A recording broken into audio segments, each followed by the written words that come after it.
Hello friends, स्वागत है आपका आज के वीडियो में। इस वक्त मैं मांडू में हूँ, जो कि मध्य प्रदेश के धार जिले में है।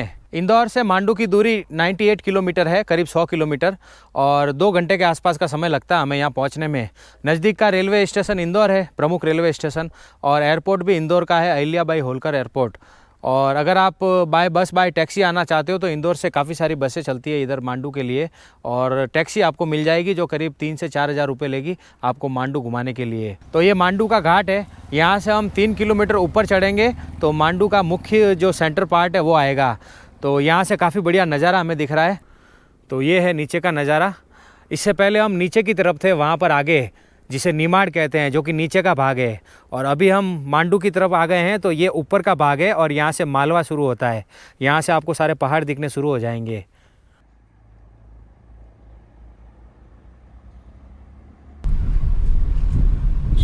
तो हम लोग घाट पर चढ़ रहे हैं, देखो आप, ये पूरा घाट है। मालवा के पठार की तरफ जा रहे हैं हम। मालवा का पठार जब शुरू होता है तभी मांडू आता है, और मांडू से जब हम आगे बढ़ते हैं तो प्रॉपर मालवा पर पहुंच जाते हैं, पठार के ऊपर पहुंच जाते हैं। तो यहाँ पर रिसोर्ट वगैरह भी काफ़ी सारे बने हुए हैं, होटल भी काफ़ी सारी है। अगर आपको स्टे करना है तो आप यहाँ पर आराम से स्टे कर सकते हो।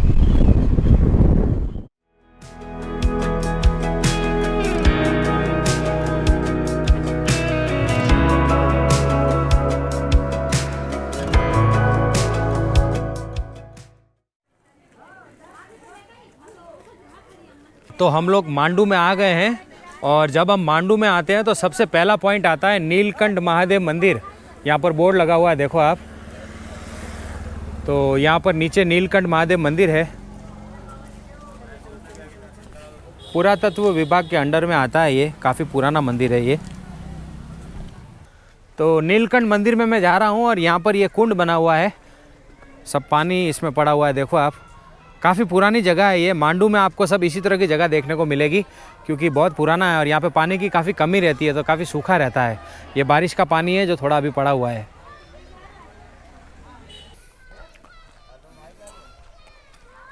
तो नीलकंठ मंदिर नीचे की तरफ है, जिसे नीलकंठ महल भी कहा जाता है, और यहाँ पर उसके बारे में लिखा हुआ है, देखो आप। काफ़ी प्राचीन ये जगह है। पहले यहाँ प्राचीन शिव मंदिर होने के कारण इसका नाम नीलकंठ पड़ा। यह विद्यमान एक अभिलेख से ज्ञात होता है कि मुगल सम्राट अकबर के एक राज्यपाल ने 16वीं सदी में इस लाल पत्थर से बने हुए भवन का प्रमोद स्थल के रूप में निर्माण कराया था।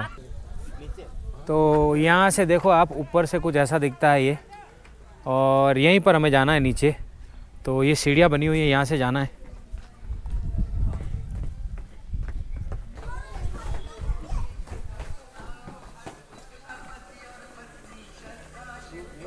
तो हम नीचे आ गए हैं, देखो आप, सामने मंदिर है नीलकंठ महादेव, और कितना पुराना है आप देखो।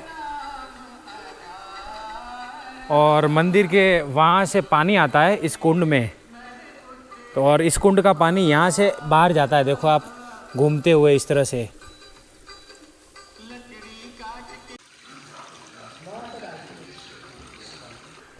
तो चलते हैं मंदिर में। मंदिर थोड़ा ऊपर है।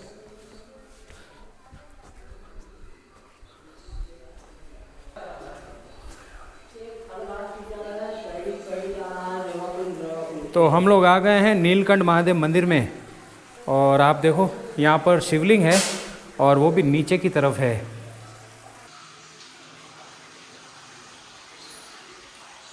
ये आप देखो, पानी आ रहा है यहाँ से ऊपर से बहता हुआ। तो ये बताते हैं कि नर्मदा नदी का ये पानी आता है।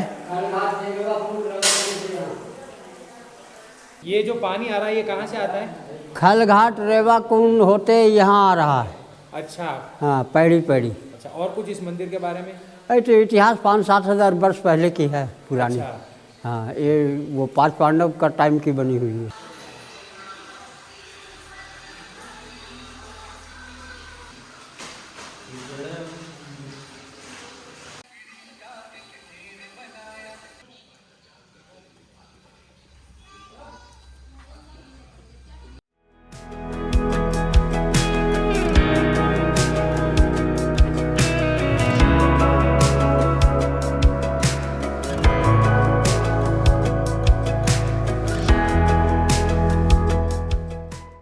तो नीलकंठ मंदिर से करीब मैं 2 किलोमीटर आगे आया हूँ, और यहाँ पर ये है जामी मस्जिद, इसे जामा मस्जिद भी कहते हैं।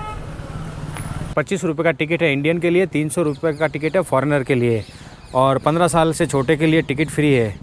मस्जिद का निर्माण मांडव के सुल्तान होशंग शाह ने आरंभ किया था और महमूद शाह खिलजी ने 1454 ईस्वी में पूर्ण किया था। तो हम यहाँ से अंदर आए हैं और ये पूरा बड़ा सा एक देखो हॉल है और काफ़ी ऊंचा गुंबद है इसका।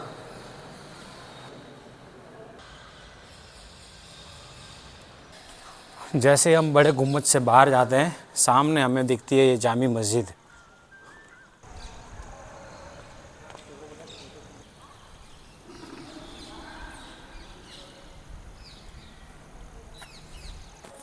तो ये है जामी मस्जिद। मैं अंदर की तरफ आया हूँ। तो बहुत ही बड़ी जगह है ये।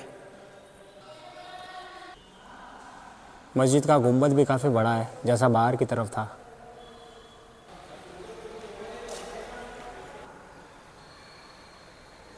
तो हम सामने से आए थे वहाँ से और मस्जिद हमने देखी। अभी हम फिर से बाहर की तरफ चलते हैं। तो जामी मस्जिद से मैं बाहर आ गया हूँ और सामने की तरफ यहाँ पर अशरफी महल है। ये जो आपको दिख रहा है इसे अशरफी महल कहते हैं। खंडहर दिख रहा है अभी यहाँ से, कुछ खास है नहीं वैसे। तो मैं यहाँ नहीं जा रहा हूँ, मैं यहाँ से सीधा आगे बढ़ रहा हूँ जहाज महल के लिए, जो कि यहाँ का प्रमुख महल है। सबसे मेन जो यहाँ का पैलेस है वो जहाज महल है। तो यहाँ से अभी जहाज महल के लिए आगे बढ़ते हैं। जामी मस्जिद के पीछे की तरफ होशंग शाह टॉम है, जो आपको ये वाइट मकबरा दिख रहा है संगमरमर का। तो हम जामी मस्जिद से भी यहाँ जा सकते हैं और पीछे से भी रास्ता बना हुआ है। तो मैं यहाँ पर नहीं गया, अगर आप आओ तो यहाँ पर जा सकते हो टॉम देखने के लिए।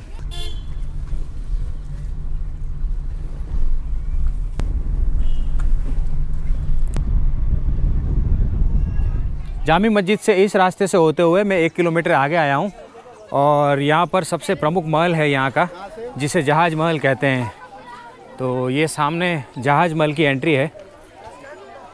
बाकी दोनों तरफ स्टॉल वगैरह है, रेस्टोरेंट भी बने हुए हैं यहाँ पर। अरे ये क्या है? ये पानिया है सर। क्या है पानिया? पानिया मक्की के आटे का है यहाँ का स्पेशल। दाल के साथ खाया जाता है इसको। खाते दाल कैसे? के साथ चूर के खाते हैं सर, घी लगा के। अच्छा, मतलब दाल बाटी की तरह दाल बाटी है ना? की तरह। बस खाली फर्क ये है कि खाली मक्की का है। मक्की के आटे का, और ये पत्ते पे सिकता है। ये आंकड़े का पत्ता है। अच्छा, आंकड़े के पत्ते पे सिकता है। आंकड़े का पत्ते पे सिकता है। अच्छा, तो बाहर आते हैं एक बार, फिर जरूर ट्राई करेंगे। हैं? बिल्कुल। चलो, ये नई चीज़ देखने को मिली, पानिया। हाँ जी, मांडू का स्पेशल दाल पानी। अच्छा,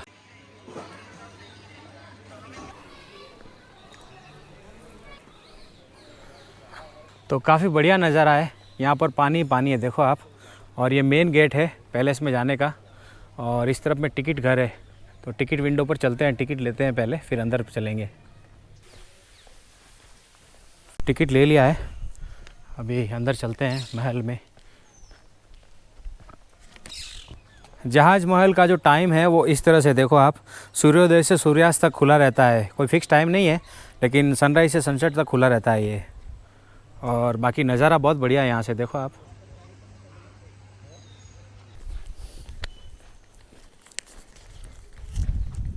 तो हम अंदर आ गए हैं और आप देखो कितनी बड़ी जगह है। बहुत बड़ी जगह है ये और बहुत ही अच्छी जगह है। म्यूज़ियम और तवेली महल इस तरफ में है। तो तवेली महल के बारे में यहाँ पर लिखा हुआ है, तबेला का अपभ्रंश या बिगड़ा हुआ रूप है, जिसका शाब्दिक अर्थ होता है साला, जानवरों को रखने की जगह। अच्छा, तो ये तवेली महल मतलब एक तरह का तबेला जो होता है आजकल, उसे ही तवेली महल कहते हैं। जानवर रखते थे यहाँ पर। तवेली महल है, इसे म्यूज़ियम कहते हैं। पहले ये तवेली महल था। यहाँ पर सब पुरानी चीज़ें रखी हुई है, पत्थर की। अंक शिखर है ये, और ये महेश्वर वहाँ से प्राप्त हुआ है, मांडव में रखा हुआ है।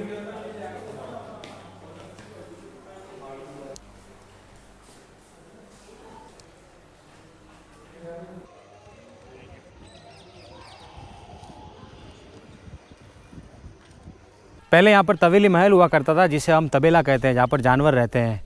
तो उसके बाद में फिर यहाँ पर म्यूज़ियम बना दिया गया, जो हमने देखा।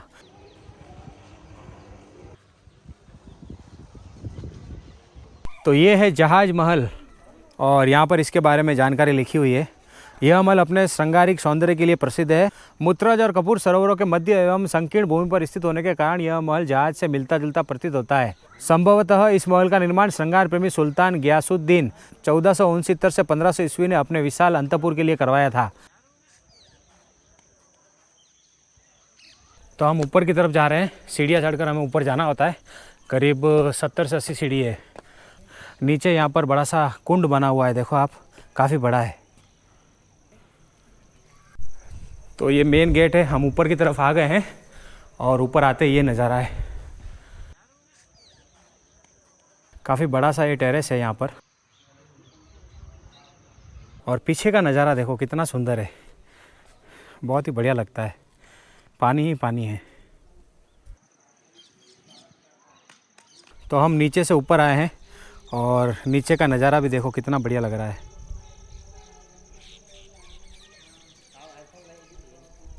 तो वो पीछे वाला गेट है जहाँ से हम आए हैं ऊपर। और ऊपर फिर जब हम आगे बढ़ते हैं तो यहाँ पर एक गेट और है और यहाँ से भी अभी हमें आगे की तरफ बढ़ना है। और आगे यहाँ पर राउंड शेप है, इसीलिए इसे जहाज महल कहते हैं, क्योंकि इसका जो शेप है वो जहाज जैसा है और इसके दोनों तरफ पानी है, जो मैंने आपको बताया। ये देखो आप, यहाँ से ये थोड़ा राउंड शेप दिया हुआ है इसका, तो इसीलिए इसका नाम जहाज महल है। यहाँ पर पानी संचय करने की कितनी अच्छी व्यवस्था थी पहले, देखो आप। यहाँ से बाहर से पानी पूरा बारिश में यहाँ से आता था और इस तरह से कुछ पानी नीचे की तरफ जाता था और कुछ पानी यहाँ से इस टैंक में स्टोर होता था। और काफ़ी बड़ा टैंक है ये।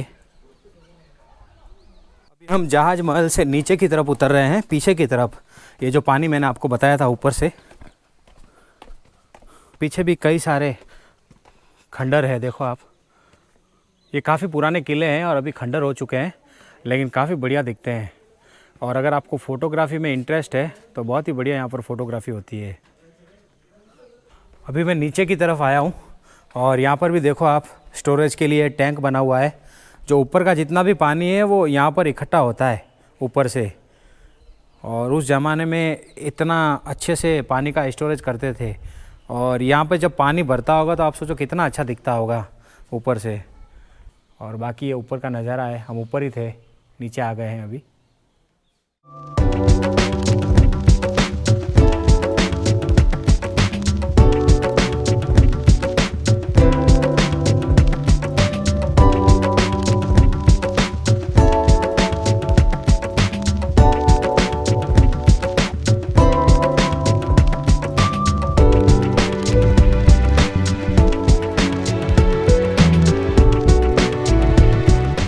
ये जो आप देख रहे हो ये जहाज महल है पूरा। और हम जहाज महल पूरा ऊपर से घूम के नीचे आ गए हैं। तो ये देखो आप, ये जहाज महल का मॉडल है। हम लोग वहाँ से ऊपर गए थे, फिर वहाँ से इस तरफ होते हुए और इस तरफ नीचे आए। और ये जो आप देख रहे हो यहाँ पर, ये जो अभी कुंड मैंने आपको बताया वो है, और उसके बाद में ये बिल्डिंग है। तो ये जहाज महल इतना है। तो जहाज महल से अभी हम चलते हैं हिंडोला महल की तरफ। सामने जो आपको दिख रहा है वो हिंडोला महल है। तो जब हम हिंडोला महल की तरफ जाते हैं तो यहाँ पर एक बावड़ी है जिसे हिंदू बावड़ी कहते हैं, और काफ़ी गहरा है ये। तो काफ़ी अच्छे से मेंटेन किया हुआ है, देखो आप गार्डन कितने अच्छे हैं। और ये है हिंडोला महल, सामने आप देखो, इसे हिंडोला महल कहते हैं। और इसके बारे में यहाँ पर जानकारी लिखी हुई है। पार्श्व भित्तियों के झुके हुए होने के कारण यह महल हिंडोला झूले के समान प्रतीत होता है, इसलिए इसका नाम हिंडोला महल है। संभवतः यह गयासुद्दीन ने 1469 से 1500 द्वारा सभा भवन के रूप में निर्मित किया था। तो हम हिंडोला महल के अंदर आ गए हैं और आप देखो काफ़ी खूबसूरत है ये महल। और इसके ऊपर के जो ये गेट जैसे बने हुए दरवाजे जैसे, कितने बढ़िया लगते हैं। तो काफ़ी सुंदर महल है ये।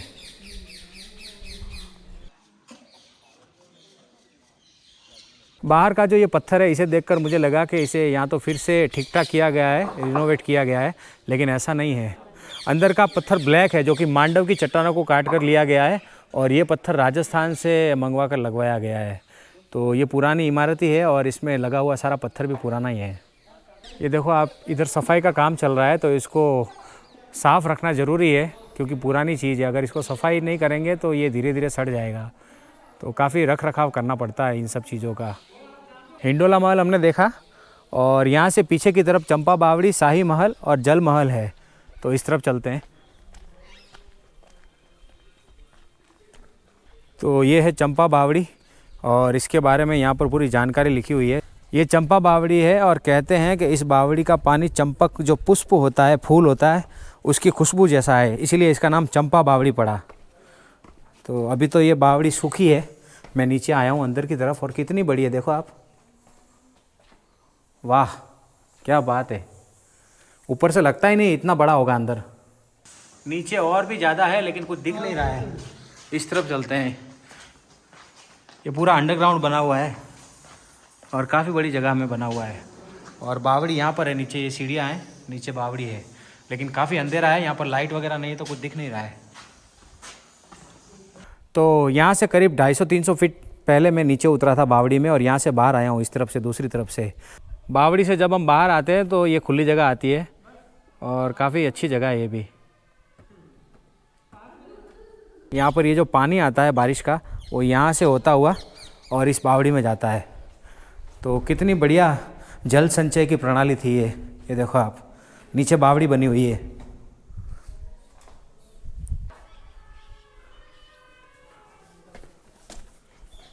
तो हम लोग चंपा बावड़ी के लिए वहाँ से नीचे उतरे थे और नीचे नीचे होते हुए यहाँ तक पहुँचे थे, लेकिन बावड़ी ऊपर से अच्छे से दिखती है, नीचे से नहीं दिखती है। तो ये चंपा बावड़ी है। तो पीछे यहाँ पर है शाही परिसर। भवनों के भवनावशेष को देख यह बता पाना कठिन है कि वास्तव में किस प्रकार के भवन होंगे, लेकिन इनकी भव्यता यह दर्शाती है कि निश्चित रूप से यह मालवा के सुल्तानों का शाही हरम रहा होगा। तो अभी हम पीछे की तरफ आ गए हैं, देखो आप। इससे पहले हम वहाँ पर थे, जहाज महल वो सामने दिख रहा है आपको, और ये पानी मैंने आपको बताया था।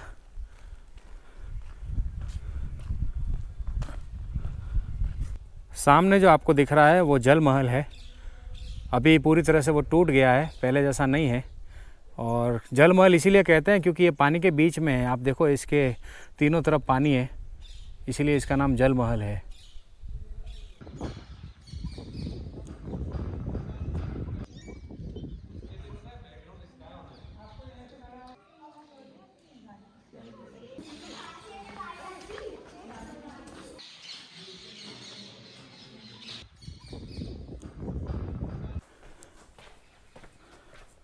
तो ये देखो आप, ये जगह है नाटक घर। यहाँ पर पहले नाटक होता था, प्रोग्राम वगैरह होता था। तो ये रंगमंच है उस समय का।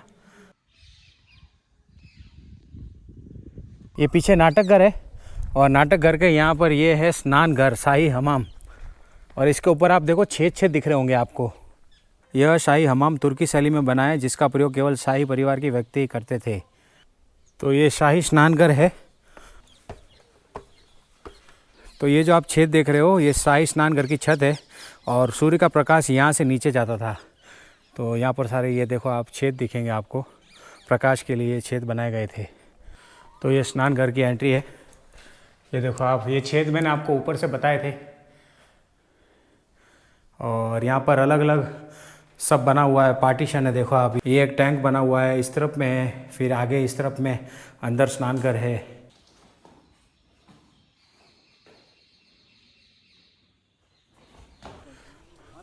तो जहाज महल हमने देखा और अभी हम यहाँ से बाहर की तरफ चलते हैं। तो बहुत सही जगह है ये, और सबसे बड़ी बात है ये जगह एकदम साफ़ सुथरी है, एकदम क्लीन है, बहुत अच्छे से इसको मेंटेन किया है। तो बहुत अच्छा लगा मुझे ये जगह, और जहाज महल काफ़ी बढ़िया था। अभी यहाँ से आगे बढ़ते हैं। वैसे इस तरफ में भी पानी है, जो मैंने आपको ऊपर से बताया था। तो दोनों तरफ पानी काफ़ी अच्छा लगता है।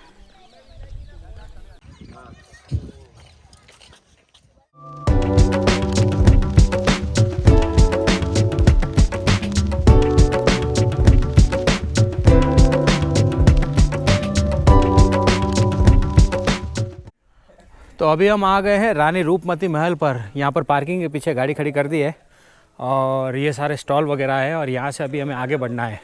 महल ऊपर की तरफ में है। सामने जो आपको वहाँ पर दिख रहा है वो है महल। तो ये है रूपमती का महल, यहाँ पर लिखा हुआ है। सामने टिकट विंडो है, टिकट लेकर हम ऊपर की तरफ चलेंगे।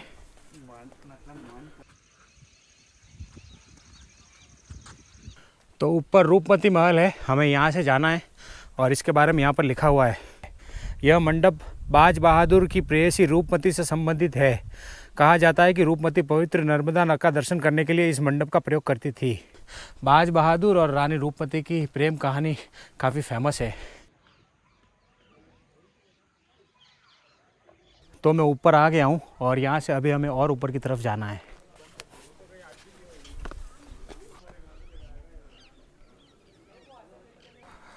तो ये अंदर का नज़ारा है, देखो आप, काफ़ी लंबा चौड़ा ये बना हुआ है। यहाँ पर कुछ लिखा हुआ नहीं है कि क्या है ये। वैसे मुझे देखकर ऐसा लग रहा है कि यहाँ पर कुछ पानी की व्यवस्था होती होगी उस समय में। तो यहाँ से अभी हमें ऊपर की तरफ जाना है। तो मैं बिल्कुल टॉप पर पहुँच गया हूँ और यहाँ से चारों तरफ का बहुत अच्छा नज़ारा दिखता है।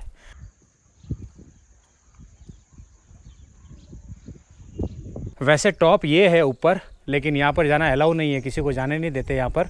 और कहते हैं कि रानी रूपमती यहाँ से इस तरफ में नीचे नर्मदा नदी को देखती थी और उनका दर्शन करती थी। पहले यहाँ पर जंगल हुआ करता था, किसी तरह के ये जो खेत या किसी तरह के ये मकान वगैरह नहीं होते थे, तो दूर तक यहाँ से दिखता था और नर्मदा नदी के दर्शन यहाँ से रानी रूपमती करती थी, ऐसा कहते हैं। तो ये वो जगह है, लेकिन अभी यहाँ पर टूरिस्ट के लिए जाना मना है। यहाँ से बिल्कुल सीध में नर्मदा नदी की जो दूरी है वो 24 किलोमीटर है। अभी शाम का समय हो गया है, इसीलिए अच्छे से दिख नहीं रहा है और धुंध भी है, सर्दियों का समय इसलिए।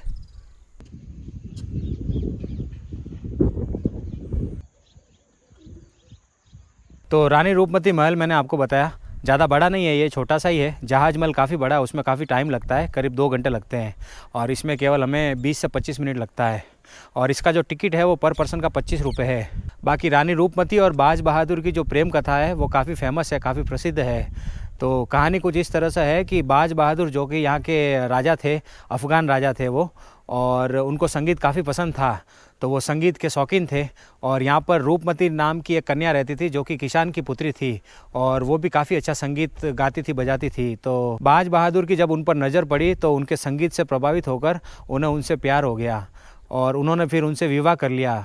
तो बाज बहादुर मुस्लिम थे, अफ़गान के थे, और रूपमती हिंदू कन्या थी। तो उस ज़माने में किसी बादशाह के लिए किसी और धर्म की लड़की से शादी करना भी काफ़ी मुश्किल काम होता था, लगभग नामुमकिन होता था। तो उसका भी काफ़ी विरोध हुआ उस समय में, लेकिन बाज बहादुर ने उनसे सच्चा प्यार किया था, दोनों का प्रेम सच्चा था। तो फिर वो महल में यहाँ पर रहने लगे, काफ़ी समय उन्होंने यहाँ पर गुजारा साथ में।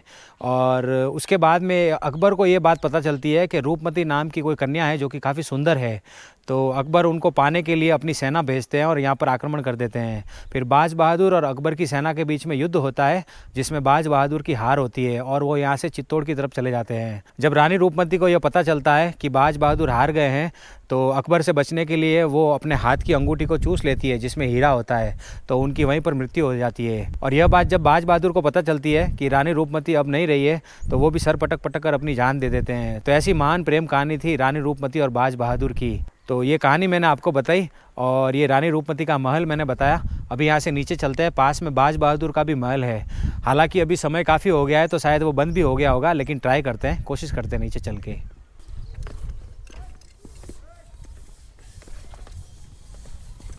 तो जब हम रूपमती महल की तरफ जाते हैं तो यहाँ पर ये कुंड आता है जिसका नाम है रेवा कुंड।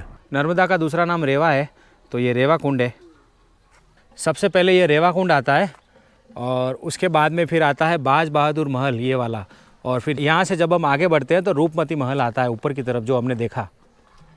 तो ये बाज बहादुर महल है और अभी वैसे ये बंद हो गया है, लेकिन मैं आपको बार बार से बता रहा हूँ, इसका टाइम 5:30 बजे का है और अभी 5:45 बजे है। ये मेन गेट है बाज बहादुर महल में जाने के लिए, लेकिन ये बंद हो चुका है, यहाँ पर ताला लगा हुआ है, लेकिन इसकी जानकारी यहाँ पर लिखी हुई है। यह महल रेवा कुंड के पूर्व की ओर पर्वतीय डाल पर बना हुआ है। इसके प्रवेश द्वार पर एक फारसी का अभिलेख है। इससे ज्ञात होता है कि इसका निर्माण 1500 ईस्वी में नसीरुद्दीन द्वारा करवाया गया था। इस महल के रेवा कुंड के समीप होने के कारण यह बाज बहादुर को प्रिय था। बाज बहादुर की प्रेमिका रूपमती प्राय रेवा कुंड जाया करती थी। तो ये यहाँ पर लिखा हुआ है और ये अभी बंद है। तो अभी शाम के 6 बज चुके हैं और अंधेरा भी होने वाला है, करीब 10 मिनट में पूरी तरह से अंधेरा हो जाएगा। आज हमने वीडियो की शुरुआत काफ़ी लेट की, हम लोग यहाँ पर 3 बजे पहुँचे थे और 3 घंटे में हमने मांडू को एक्सप्लोर किया है क्योंकि समय की काफ़ी कमी थी। हमारा यहाँ पर आने का प्लान नहीं था, अचानक से मैंने प्लान बनाया क्योंकि थोड़ा समय बच गया इसके लिए। तो 3 घंटे में मैंने आपको जो मैं अच्छे से बता सकता था मैंने बताया। हालांकि मैंने आपको मांडू की जो मेन जगह है वो सारी बता दी है। तो ये था मांडू का वीडियो। जो मांडू के प्रसिद्ध किले हैं वो मैंने आपको बताए और यहाँ की जो प्रमुख प्रेम कहानी है जिससे मैं भी काफ़ी प्रभावित हुआ वो मैंने आपको बताई। और मांडू मुझे बहुत अच्छा लगा। अगर हम मांडू के लिए पूरा 1 दिन रखते हैं तो काफ़ी अच्छा हम मांडू को एक्सप्लोर कर सकते हैं और काफ़ी अच्छा भी लगेगा, हमें मज़ा आएगा मांडू को देखने में। तो अंधेरा काफ़ी बढ़ रहा है, तो इससे पहले कि अंधेरा हो जाए वीडियो को यहीं पर समाप्त करते हैं। तो ये था आज का वीडियो आपको कैसा लगा कमेंट करके बताना, और वीडियो पसंद हो तो इसे लाइक करना, शेयर करना, और नए हो तो चैनल को सब्सक्राइब कर देना। तो मिलूंगा आपसे अगले वीडियो में, तब तक के लिए bye bye, see you, take care. अपना और अपनों का खास ध्यान रखना। वीडियो पूरा देखने के लिए आपका शुक्रिया, तुम्हारा खूब खूब आभार। आवजो।